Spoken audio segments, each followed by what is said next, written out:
Cameras rolling for video. Hi. Hi. Hi, Clara? Yeah. Jack, we spoke on the phone. Yeah, nice to meet you. Hi. Please take a seat. Can I get you a glass of water, a cup of coffee, anything like that? No, I'm fine, thank you. No problem. I'll just hand you. Just take this. That's just in case you want to write down anything that we talk about. Okay. Today. How'd you find the place? Did you find the place okay? Yeah, it was alright. I just took one bus from Surrey Hills. Surrey Hills? Yeah. Whereabouts in Surrey Hills are you? Cooper Street. Cooper Street. Yeah. So that's the one that it kind of comes up and it hits Crown Street, doesn't it? Yeah, it's closer to Elizabeth Street than Close to Elizabeth Street. So nice and close to the station. Yeah, like 5 minutes away. Oh, right. So you would have just gotten the bus from Railway Square. So convenient living there, isn't it? Yeah, it's pretty. One bus away from everything. Pretty good, yeah.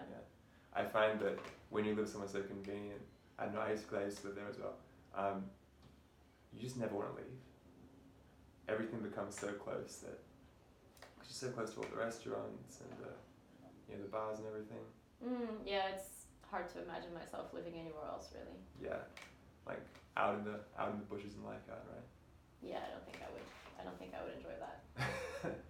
Which bus do you take? The 438. So just down. Yeah, just down Road. Parramatta, and then I got off on Marion Street, I think it was. Cool. And then just walked down here. Yeah, great. You gonna be taking notes as well? Just in case. So the purpose of this kind of first meeting of us is not for me to give you any concrete plans or anything like that. It's just so I get a sense of where you're coming from, what your story is, and you get a sense of what I can do for you, basically. Does that make sense to you?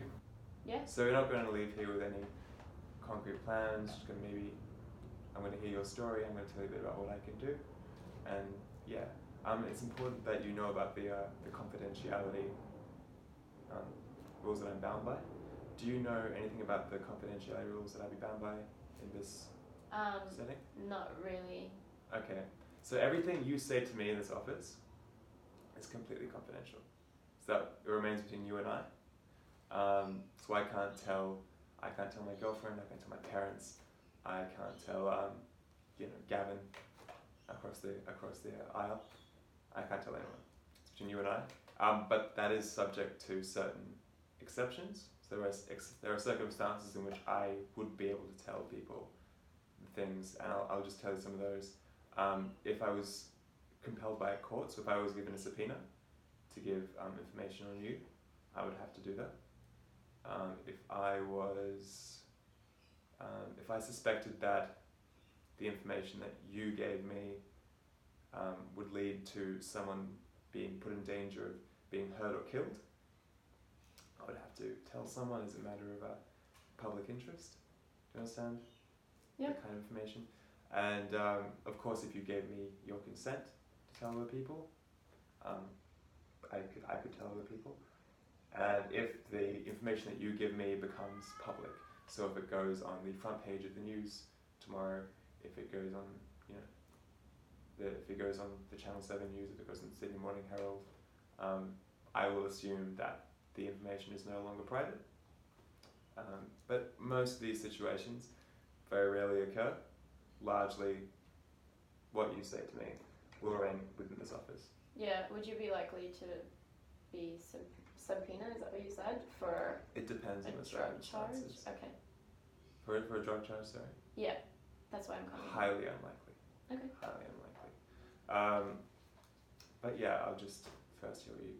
And I understand that it can be a bit daunting coming into a lawyer's office. I came to a lawyer before I was a lawyer, and I didn't quite know what to expect. And I understand that you talk about information that can be quite sensitive. And so just know that I'm aware of that. If you do feel uncomfortable at any time, please let me know. Please feel free to pause, take a breath, just, collect yourself. Anytime you want, glass of water, coffee, anything, let me know. Okay? Okay. Fantastic. Can you just tell me a bit about why you're here today, Clara? Yeah, so I was at a music festival in Byron Bay Mhm. with my boyfriend, which I didn't even want to go in the first place, but we went anyway. And as soon as we went in, we saw that there were like a few dogs and just police swooping around for drugs. I felt fine because I don't really do that and I didn't have anything on me, so I felt quite confident that nothing would happen. But then I was in line waiting for the bathroom and the line got a little bit too long and I wanted to look for another bathroom. Mhm. So I started moving away to look for a different bathroom, and then I got approached by this woman and she asked if I had a lighter, which is normal in festivals, and I said no. And then she told me that she was an undercover police officer. So she brought me in, and I felt fine at that point because I didn't have anything on me. But then I found out there was something in my jacket pocket, which I told them I knew nothing about, which is true. And because I wasn't cooperating with them, they were threatening to put me overnight and like lock me up overnight. Okay. And then I got really scared, and I wanted to call someone, but they wouldn't let me call anyone. Luckily, though, there were a lot of other arrests, so I think they didn't really want to keep me around because I wasn't a very big case. So they just gave me a court attendance notice, Mhm. and then kicked me out. And then my boyfriend was freaking out because he didn't know where I was. And then I finally found him, and we left the festival. And then when we got home, he told me that he put the drugs in my jacket pocket, Right. which I was really annoyed about because why would he jeopardize me? You know, I felt really just backstabbed. But then he explained, you know, he's studying law and he's just finishing his degree, his clerkship at this big law firm, which he's probably going to get full-time work at, and you know that could really jeopardize his career. And I don't have anything on my record, so if I took the blame for it, it would be fine. And his parents have also been really generous to me. They've put us up in one of their apartments, the one that I live in Surrey Hills now, and helped me financially for the last 2 years. So after I gave it a little bit of thought, I wasn't that angry anymore. And yeah, I think I don't want him to be involved in any of this. I want to plead guilty, Okay. I think. That's from just what I spoke about with a few people who had the same charge. And yeah, I don't want my boyfriend to be involved in any of this. Yeah, so. Sure. I understand. So, let me just get this correct. You're at the festival. You haven't yourself brought anything. No. You get kind of taken by the police. They check you. They find the drugs. It's drugs, correct? Yeah. Yeah. They find the drugs, and then you didn't put them down. No. Okay.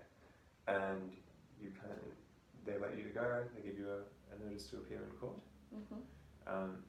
They let you go with your boyfriend. You find out he put them down, and obviously, you know, quite annoyed, understandably. And then afterwards, you kind of think about what his family and him have done for you, and you decide that it's in your best interest to plead guilty to the charge. Yeah. Yeah.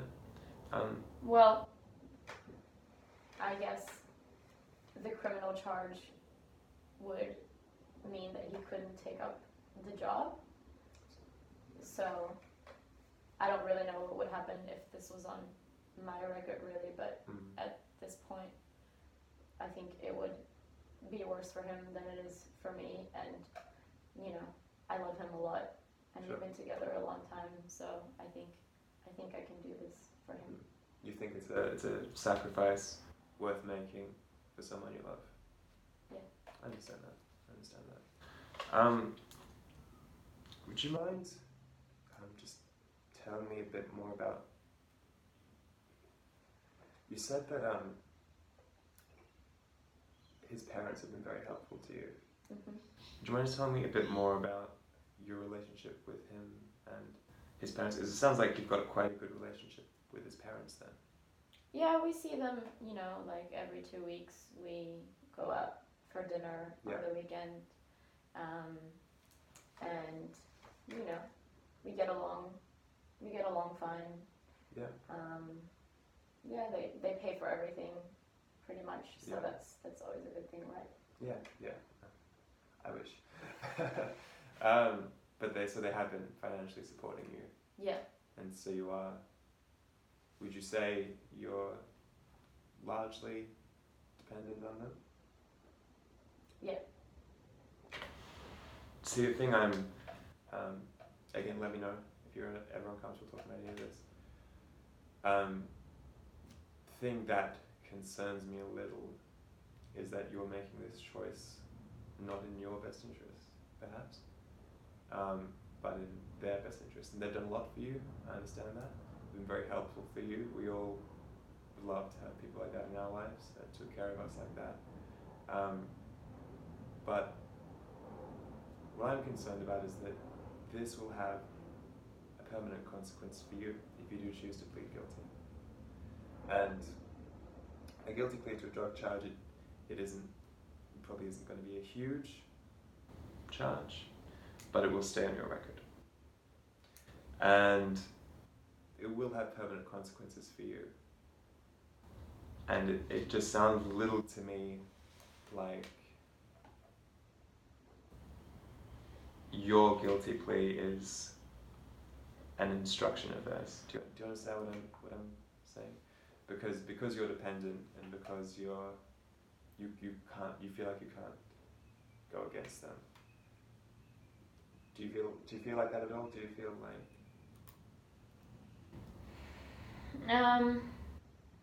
Yeah, I don't really know what would happen if they weren't helping me out anymore. This Sure. is kind of something that I would be doing for the family that's been pretty much like my family for the past few years. Yeah.